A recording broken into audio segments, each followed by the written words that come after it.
semuanya, pernah nggak sih kalian ngerasa kalau dunia modern kita yang super canggih ini, dibalik semua kemajuannya, kayak diam-diam menyembunyikan sebuah sistem tak kasat mata yang masih ngendalin segalanya dari balik layar?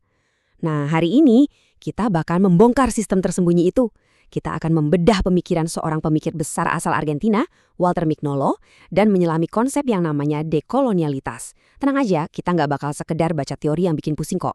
Kita bakal pakai analogi sehari-hari yang gampang banget dipahami buat ngeliat gimana masa lalu ternyata masih mendikte masa kini, dan yang paling penting, gimana kita bisa membebaskan diri dari situ. Oke, mari kita langsung selami ini. Kutipan Mignolo ini tuh benar-benar fondasi utamanya.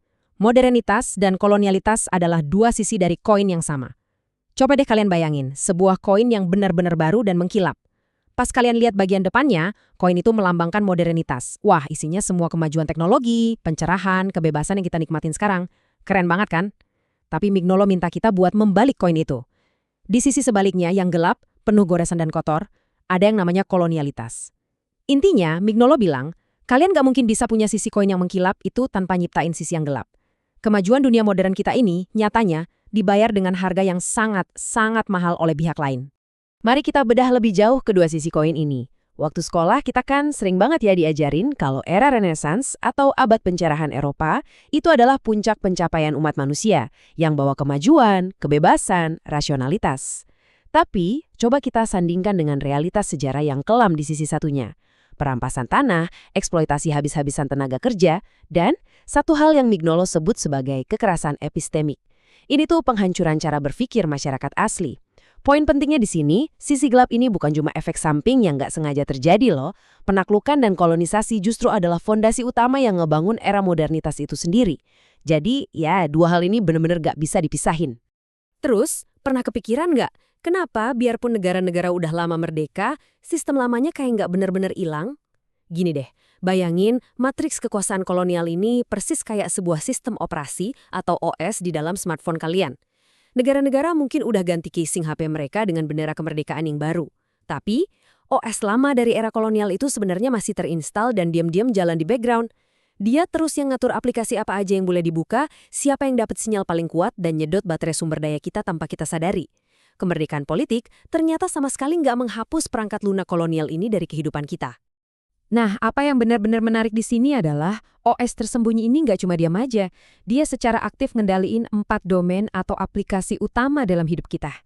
Di bidang ekonomi, kita masih ngelihat kapitalisme ekstraktif yang terus merampas tanah dan tenaga kerja. Di ranah otoritas, sistem politik dan hukum peninggalan kolonial masih terus dipakai.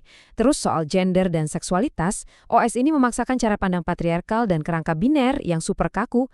Dan yang terakhir, pengetahuan. Ini nih yang mungkin paling bahaya.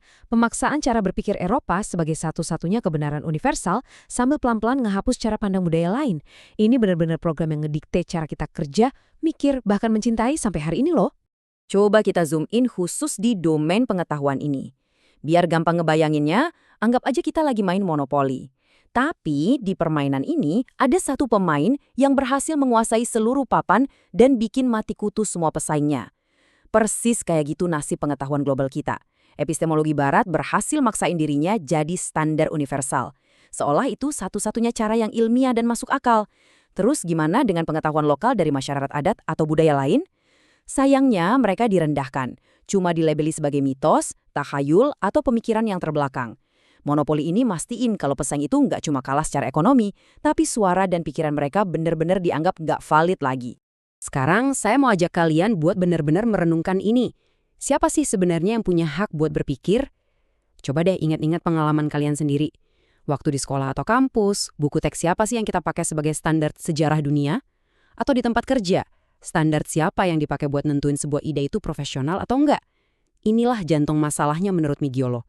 Kekuasaan yang paling absolut itu bukan cuma soal menguasai wilayah fisik, tapi kemampuan buat mendikte apa yang dianggap masuk akal dan apa yang cuma dianggap omongan kosong belaka. Kalau sistem orang lain yang terus-terusan mendefinisikan apa itu pengetahuan, ya kita bakal selamanya cuma main ngikutin aturan mereka kan? So, pertanyaan krusialnya, gimana dong cara kita kabur dari jebakan sistem operasi beracun ini? Jawabannya ada di konsep Mignolo yang lumayan terkenal namanya ketidakpatuhan epistemik. Bahasa gampangnya gini, kalian harus berani nge-jailbreak HP kalian. Ini adalah proses melepaskan diri atau delinking. kita secara sadar nolak syarat-syarat pengetahuan yang dipaksain sama sistem kolonial, dan milih buat menghapus OS usang itu dari pikiran kita. Jadi ini bukan cuma sekedar demo tentang sistem ya, tapi benar-benar nolak pakai logika monopoli tadi pas kita lagi mecahin masalah kita sendiri. Kita mulai bikin aturan main kita sendiri dari nol. Berani nggak? Proses jailbreak tadi pada akhirnya bakal ngebawa kita ke konsep yang namanya pemikiran perbatasan atau border thinking. Bayangin kalian lagi berdiri persis di atas tembok perbatasan yang misahin dua dunia yang beda banget. Karena kalian ada di tengah-tengah, kalian punya sudut pandang yang luar biasa tajam buat ngelihat apa yang terjadi di kedua sisi. Menurut Mignolo, pemikiran yang paling kuat dan membebaskan saat ini itu bukan datang dari pusat kekuasaan, melainkan dari pinggiran, dari orang-orang yang hidup di antara dunia barat dan non-barat. Kenapa? Karena dari atas tembok inilah kita bisa ngelihat kehebatan mereka, tapi di saat yang sama, kelemahan mencolok dari sistem dominan mereka juga kelihatan jelas banget. Nah, dari sini kita bisa lihat nih gimana alur pemikiran Mignolo ini ngebangun sebuah peta jalan yang logis banget. Langkah pertama, sadari dulu penyakitnya, matriks kekuasaan kolonial yang tadi kita bahas. Langkah kedua, ambil obatnya, lakukan delinking, berani nge-jailbreak atau ketidakpatuhan epistemik. Terus di langkah ketiga, habis pikiran kita bebas, kita mulai ngebangun dialog lintas batas dengan kelompok lain yang juga udah membebaskan diri. Sampai akhirnya di langkah keempat, kita nyampai di tujuan utamanya, masa depan pluriversal. Jadi ini benar-benar sebuah proses bertahap dari sekedar nyadar kalau kita lagi dijajah pikirannya, berubah jadi aksi nyata buat nyiptain realitas yang sama sekali baru. Tapi ya, dalam ngebahas teori akademik, kita tentu harus fair dan objektif. Nggak ada gagasan yang sempurna, termasuk teori dekolonialitasnya Mignolo ini, yang juga nerima banyak kritik.